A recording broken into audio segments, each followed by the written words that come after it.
Friends ఎలా ఉన్నారు? అందరూ బాగుండాలి, అందులో మనం ఉండాలి. ఓకే, మీరు చెప్పి ఒక కొటేషన్: ఈ సృష్టిలో ప్రమాదకరమైనది ఏది? ఈ సృష్టిలో ప్రమాదకరమైనది ఏది? గుర్తుపెట్టుకోండి, ఈ సృష్టిలో ప్రమాదకరమైనది ఏది? ఓకే, ఈ సృష్టిలో ప్రమాదకరమైనది అది మనిషే. అది మనిషే. ఈ సృష్టిలో ప్రమాదకరమైనది మనిషి.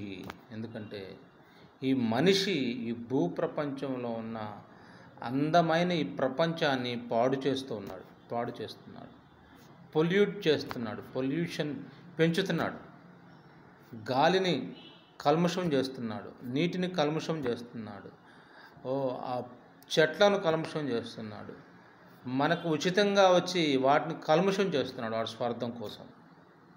జీవరాశులన్నిటికీ ఎఫెక్ట్ అంటే ఇబ్బంది పెడుతుంది మనిషి మాత్రమే.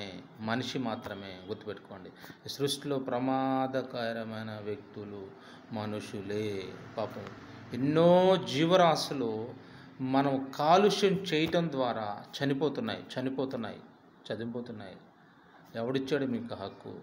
ఎదుటి వాడిని చంపమని, ఎదుటి వాడికి ఇబ్బంది పెట్టమని, ఎదుటి జీవరాశులను చంపమని చనిపోతున్నాయి, ఏం చెప్పుకోలేకపోతున్నాయి.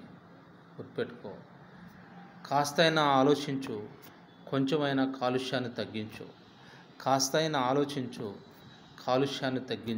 ఎదుటి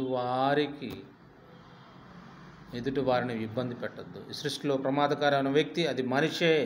ఈ సృష్టిలో ప్రమాదకరమైన వ్యక్తులు మనుషులే. కాలుష్యం ద్వారా అనేక జీవప్రాణులు చనిపోతున్నాయి. గుర్తుపెట్టుకో.